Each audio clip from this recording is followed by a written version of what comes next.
Hey y'all, welcome back to my channel. I am so happy to see you guys.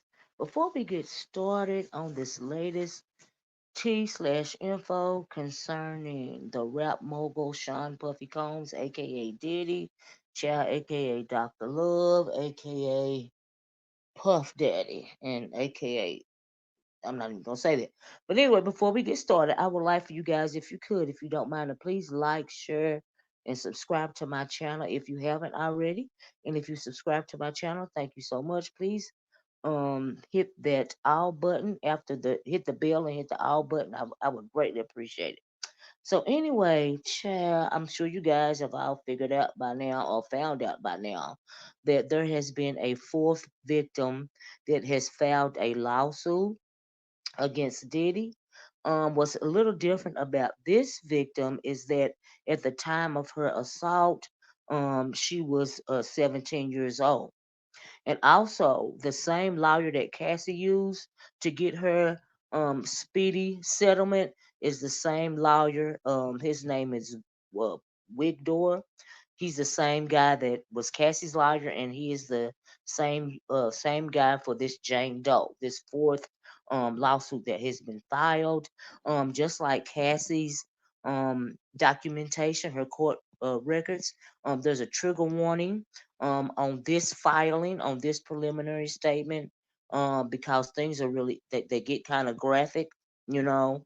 And I'm thinking because this girl was 17 years old, Diddy possibly, this is just my way of thinking, right? Not only mine, but for the purpose of my commentary and some of the things that I've read and researched and also heard from a couple of other content creators, he could actually have a criminal lawsuit filed against him because this Jane Doe at the time was 17 years old. But we'll get into that, right? And so anyway, like I said, this is the fourth lawsuit since Cassie filed um her lawsuit. Was it last week or week before last? But anyway, child, as soon as I did that video about Cassie filing her lawsuit, honey, it had been settled. So I was like, child, let me wait about 24 hours, honey. About 24 hours before I, drop my video, child, because they might have done settled by now. So anyway, at the time of me taping this video, they have not settled. Okay, I just want to put that out there.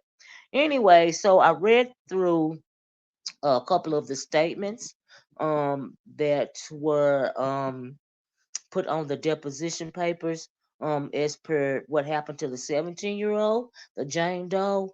And it says that she met him in 2003. She was only 17 years old. She was an 11th grader.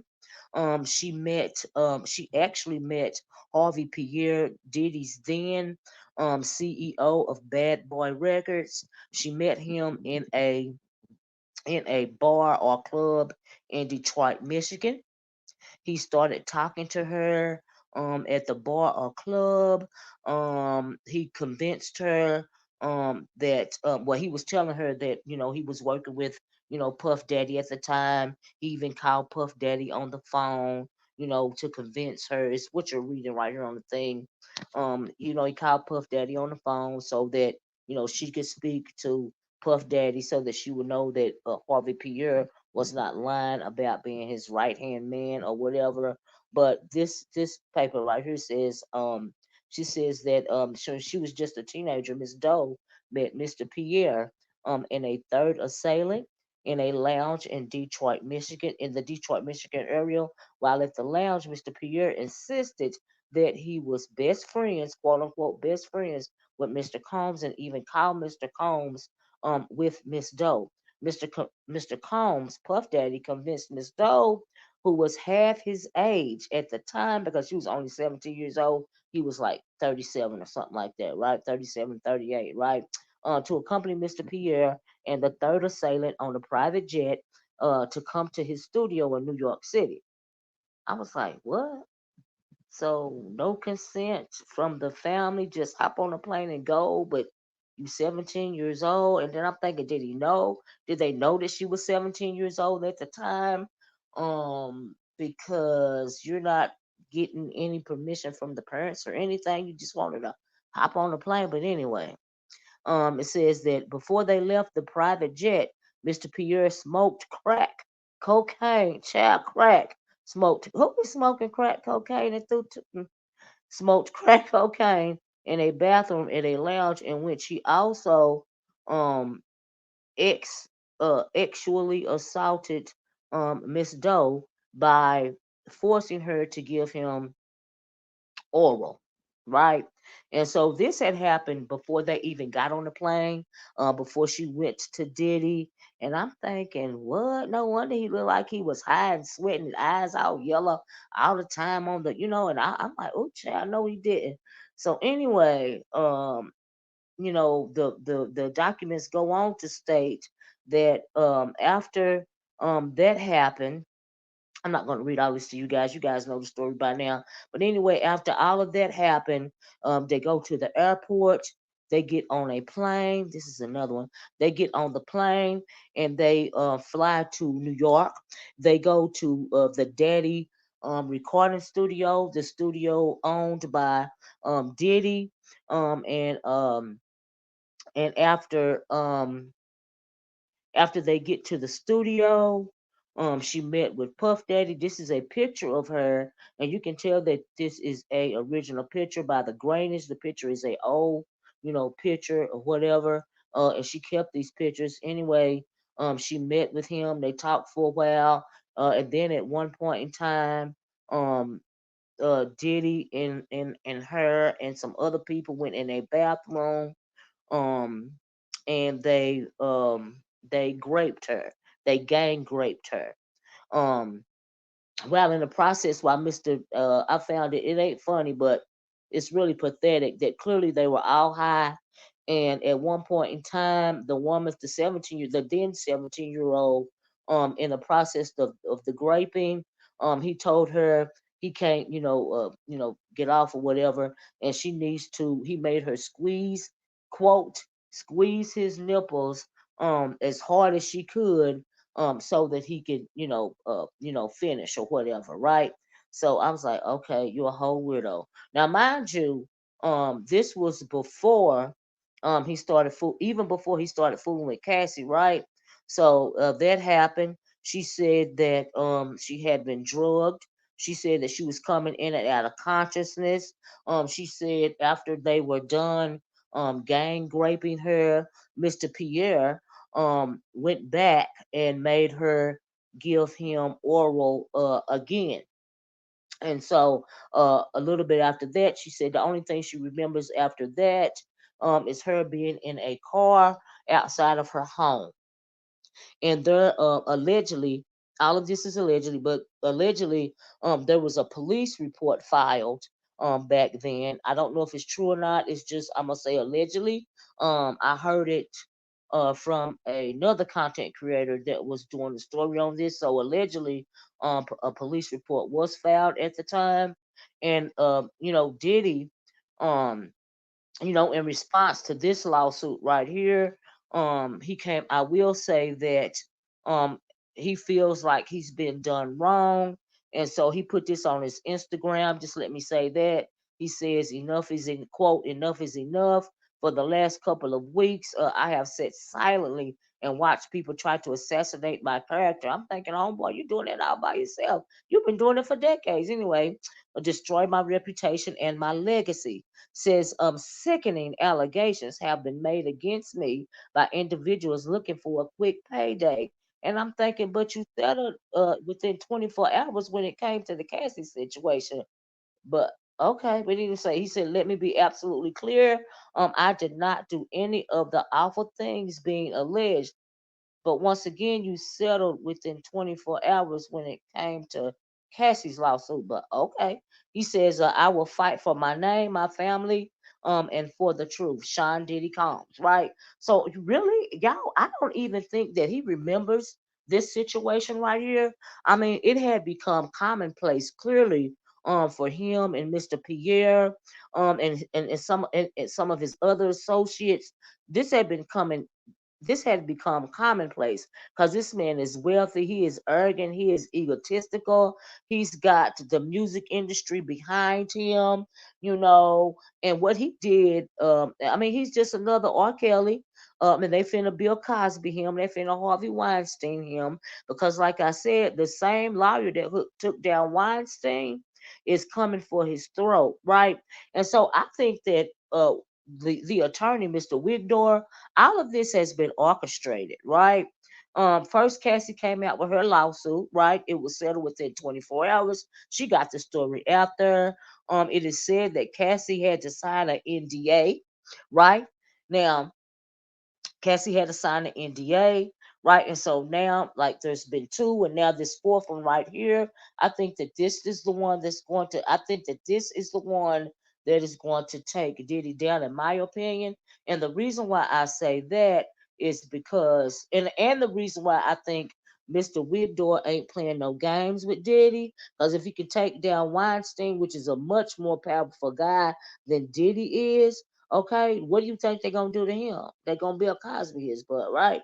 So anyway, so he felt like it was over with when he dealt with Cassie. I don't think he was too worried about the other Jane Doe or Miss Dickerson or whatever. I'm thinking, well, maybe he figured he'd just settle with them and they'll go on quietly, right? And so, but when it comes to the 17-year-old, this can be now on my last video we talked about the fact that allegedly there was a NYPD. Honey, it sounded like a whole SUV special victim units NYPD episode, right? But some people were alleging that there was a police investigation, um, you know, coming, against P Diddy, right? And I'm thinking that they may have some inside information, because come to find out that if this is a civil suit, right? But if the police are investigating the claims that from this girl right here, she was 17 years old when this happened to her. There is no statute, just like there's no statute of limitations on murder. There is no statute of limitations when it comes to there are three levels of grape. I'm sorry, when it comes to um uh this situation right here. And it sounds like, from what I read and from what I heard, that this is the like the absolute worst level of grape, and there's no statute of limitations on that, on if you're charged with that, right? And so if you're charged with that level of grape, right? And so, not to mention, she was 17 at the time. I'm assuming he didn't have permission from her parents to transport her across state lines. They took her from Michigan to New York. She was underage. I doubt that she got consent from her parents, at the time. She was drugged. She was gang raped. A lot of stuff happened to her. And like I said, this is the most heinous type of grape. And that, along with the ex trafficking, as well as kidnapping and whatever, and she was a minor. A whole lot of charges, a whole lot of criminal charges, can fall upon Diddy's head because of this one right here. And I think Cassie was supposed to come out first, and then I think Mr. Wigdor, which is the lawyer for Cassie and this girl, I think that he planned to put um her case out secondly. And also, another reason why I think that it could be true that the NYPD could allegedly be investigating them, because in the court papers, honey, they mentioned BMF. They mentioned a black mafia family said that Diddy was allegedly affiliated with BMF. Child, I'm like, what the world is going on, right? And I was like, oh my God, right? So ain't no telling who all is investigating Diddy. You know what I mean? I'm thinking, okay, could FBI be involved? Could DEA be involved? I mean, it's just numerous. Are they gonna try to get him on Rico like they did R. Kelly? Like a whole myriad of things came to my mind, right? So I guess we're gonna have to wait and see, right? But not only, oh, and I also found out today that Cassie Ventura's friend, she wrote a open letter to Diddy, and it was posted in Rolling Stone magazine. And she's in LA, and she was saying that she was also under a lot of emotional distress, and she's had lasting mental effects because of what she's seen her friend go through, right? And I'm thinking, well, is she going to sue Diddy too? Because when it comes to California, that is a form of assault. There is a Adult Survivors Act that is still in effect in LA. And I'm thinking, well, it sounds to me like she fits to sue Diddy because of what he did to her friend, child. But time gonna tell, right? So in the meantime, in between time, people have been bringing up all these old interviews of Diddy, not only with like this one is from Aaron Hall. Aaron Hall is a co-defendant when it comes to either Miss Dickinson case or the other Jane Doe's case. But anyway, honey, the bodyguard, I think his name is, what is his name? Gene Deal said that the the bodyguard said that Hall and Diddy would sit around naked together, and this Aaron Hall, he's absolutely disgusting. I listened to a little bit of his interview. He is so disrespectful to women. And I'm thinking, oh my God, I am not even surprised, right? So anyway, like I said, honey, the bodyguards are starting to speak out. Diddy did a lot of bad things to people, and we've been knowing about this for a long time. But even now, you still have people supporting him, and it don't matter if they supporting him or not, honey. If they want to come for his throat, which I think is going to happen because he's even losing endorsement deals, there's going to come to his throat. But like I said, as far as the security guards go, the security guards, the bodyguards, the ex bodyguards are speaking out, against them, against Diddy. This is Gene Deal. Gene Deal wrote a book. But in this interview right here, he's talking about when Diddy allegedly broke Kim Porter's nose. He was talking about that. He was kind of verifying that that actually happened. This is another security guard from the past. His name is Curry, and he said that he was doing his little interview. He was talking a lot about what happened during his time of being a bodyguard. And he says, quote, "If I die, look at Diddy is to blame," because the guy asked him if he was afraid of what Diddy could possibly allegedly do to him or whatever. And that was his statement. Another thing that Gene Deal also said, when it comes to Tupac, Diddy tried to copy Tupac. He said that Diddy was obsessed with Tupac.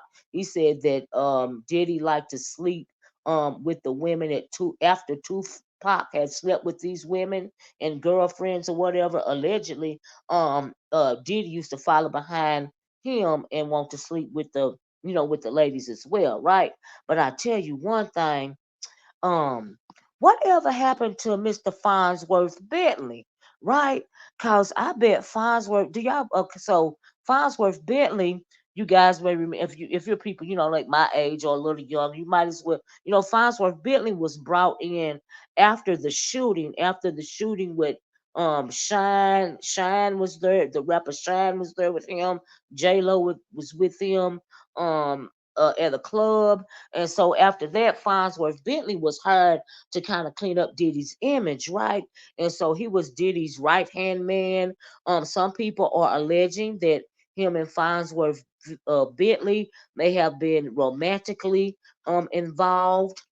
Some people were speculating that. Like I said, allegedly, child, I wasn't there. I don't know, right? But anyway, um, it was said that I didn't get a screenshot of it, but I heard that a couple of weeks ago, shortly after Cassie, or a week ago, it's been so short of a time, but he came out on his Twitter page and put a cryptic like song up on his page talking about money or something like that.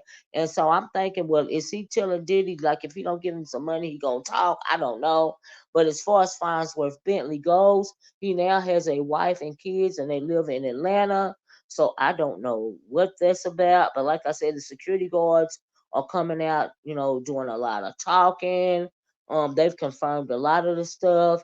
And this is Keefe D. He was talking, he was doing a book. Now, my thing about Keefe D, if he actually killed Tupac, why would he like come out and confess to that? You know what I mean? Like if he did it for real, why would he confess to it? I was confused about that. And I'm thinking, did he really do it or did he just say that he did it? trying to sell his book because he came out with a book as well, right? But for whatever reason he said it, whether he did it or not, honey, he done got hemmed up and he is now in jail, honey, for the murder of Tupac Shakur. He is now in jail. He has not went to court. So they locked him up. So I'm assuming they had some type of evidence on him, or maybe it was just what he said. I don't know. The whole thing seems shady to me. But I'm thinking, so you've been around the streets forever, right? Why would you publicly state something like that? That don't make sense to me. But okay, to each his own, child. To each his own. To each his own. Anyway, child. So he Diddy's got that going on. Keefe D said that um Diddy offered him $1 million to assassinate Tupac. And also Gene Deal, the ex bodyguard. I listened to a interview that he did on the Art of Dialogues channel, and he's explaining the night that Biggie was assassinated as well. And he said that Puffy was acting really strange that night. He said that they never stood around and procrastinated when it came to them, leaving events and getting in the cars and stuff. But Puffy was real, fidgety, and he was procrastinating, and all of this and all of that. They finally got in a Biggie was in one car, and Gene Deal, and Puffy was in another car. They're riding down the street. Next thing you know, they hear gunshots. They said he said the only person that slid down in the seat was Diddy. The rest of everybody else was looking back, trying to figure out what was going on. They say they finally get to where the car that Biggie was in had been shot. Biggie was shot 4 times, through the car. They're saying it wasn't random. It wasn't a drive by. Because he recalled a strange guy walking around. Before that, Gene Deal also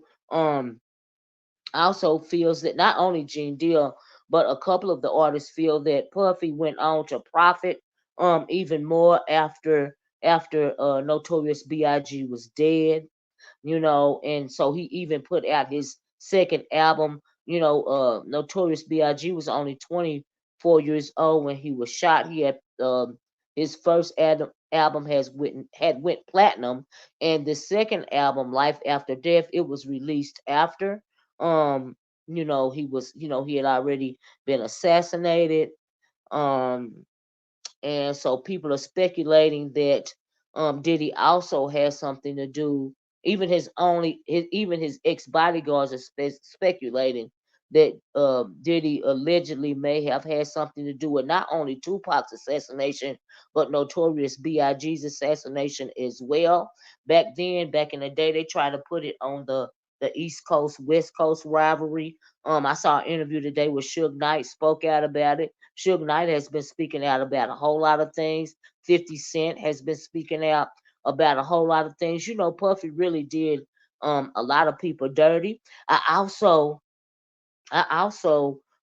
watched the video where the psychic Sloan lady, Sloan Bella, she had predicted that Puffy things was gonna start unraveling for Puffy in November. She did that reading back in July. And Dawn, if she said November 15th, and Cassie's paperwork fell on November 16th. I thought that was kind of creepy. She felt like Puffy was just not randomly assassinating these people. She felt like he is stealing their energy, for some kind of. And she says that he's practicing ritualistic otomy, in order to steal their energy and separate their soul from their body. Honey, she just said so much, right? But I thought that was kind of creepy because how even if she had been, watching a lot of this stuff online, how could she could predict so accurately when that paperwork was gonna, fall, which is pretty much culminated the downfall, in my opinion, of Diddy, right? And so I found it very interesting. But like I said, Puffy done did a lot of people wrong. And then we know that when it comes to Kim Porter, we can't get off here without mentioning Kim Porter. People are still speculating about what actually happened to Kim Porter.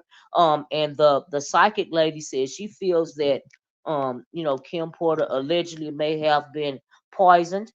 She thinks it was something in a nasal spray, or something, like in a tin can, like a tin that was filled with tea or something like that. And she's not the only one that suspected. Her ex-husband, Albie Shore, he's always suspected that Kim Porter didn't just die from pneumonia, and after he started speaking out about his speculations, he fell sick. He was in a coma. It was for either a couple of weeks or a couple of months. But he started speaking out about that. He still feels that something had been done wrong. To Kim Porter, as do a whole lot of people, because she was allegedly going to write a tell-all book. And don't you know that not only the psychic, but Gene Deal or Mark Curry said that Puffy had Kim Porter's house bugged. And Kamora Lee Simmons, her bestie, had been speaking out on her behalf, and her house caught fire a couple of days ago. Since then, she's real fearful, for her and her children's safety. So she's staying at an unknown location, and so I'm thinking she's fearful that allegedly Puffy may have had something to do with that, because of all this stuff that he's going through, and so she's afraid for speaking out you know and so a lot of companies are making him resign, like even this the little Harlem preparatory school that he co-founded made him step down. He stepped down from being CEO of Revolt for a short time, and also now um there is a tequila company, De Leon. They want to part ways with him. They said that he has become toxic, toxic not only to himself but because of all these cases and stuff. He's become toxic to their brand, and he wants a judge, to halt him being the face of the brand. They don't want him to have anything to do with this $15 million marketing campaign. They don't want to have anything to do with him. And if you will notice, nobody's really coming to his defense, in my opinion, because like I said, everybody knows what Diddy's been doing forever. This ain't nothing new. And so anyway, the tequila company wants to part ways with him, child. They done with him, and ain't nothing else they can do, right? They just want him gone. They don't want him to face or nothing. They just want to move it right along, right? So this is Gene Deal's book. I've been trying to find this book. I am going to have to order it off of Amazon, I believe, because I want to read this book. They say this book is really good, so I really want to check it out. I didn't even know that he had wrote a book, and the Mark Curry, the other bodyguard, he wrote a book as well. And I also want to read his book. I hope the books are on Amazon, and if they are, I'm definitely going to buy them because I really want to. I've listened to, like I said, a lot of interviews that they've done online. If you guys want to watch those videos, go to there's a channel right here on YouTube. It's called The Art of Dialogue, and those interviews are on there. And so yeah, but as far as Kim Porter goes, um, you know, I allegedly, and this is my opinion, I don't think that she died of pneumonia. I think that this is just my theory. I think that it is something suspicious, that had gone on with Kim Porter. I'm gonna have to do another more in-depth video when it comes to Kim Porter and all the people that he done cheated, you know. And but I just find it very interesting when it comes to Kim Porter, how he bugged her house, how no matter how many women he was fooling with, he wouldn't let her go, and the girlfriend, the baby mama before Kim Porter, Misa, he done her wrong, he done Kim Porter wrong, he had them all in rotation, you know, of the Gina person, and then of course we know Cassie, and it's just like a lot. And honey, they say even Young Miami is trying to separate herself from Mr. Sean Diddy Combs because she don't want what she got going on to be tarnished either. But the way he stole from his artists, and I find it very interesting. Um, Everybody is almost gone. Only him and Albie Shore are left of the when it comes to the original people that started Bad Boy Records from the ground. But I think what nobody's talking about, and I'm gonna have to close here, y'all. What nobody's talking about is Clive Davis. Now, Mr. Clive Davis, he has a very interesting history. He came out. Now he is old as dirt. Okay, he came out a little while ago talking about something he was bisexual. Now we know the allegedly, but that's what I heard, right? And so we know Diddy is something, and I'm thinking, well, okay, was he doing more than mentoring? Clyde, Clive? Is that how he got so much power, child? I don't know. Okay, and so, but time is gonna tell. I'm gonna let y'all go.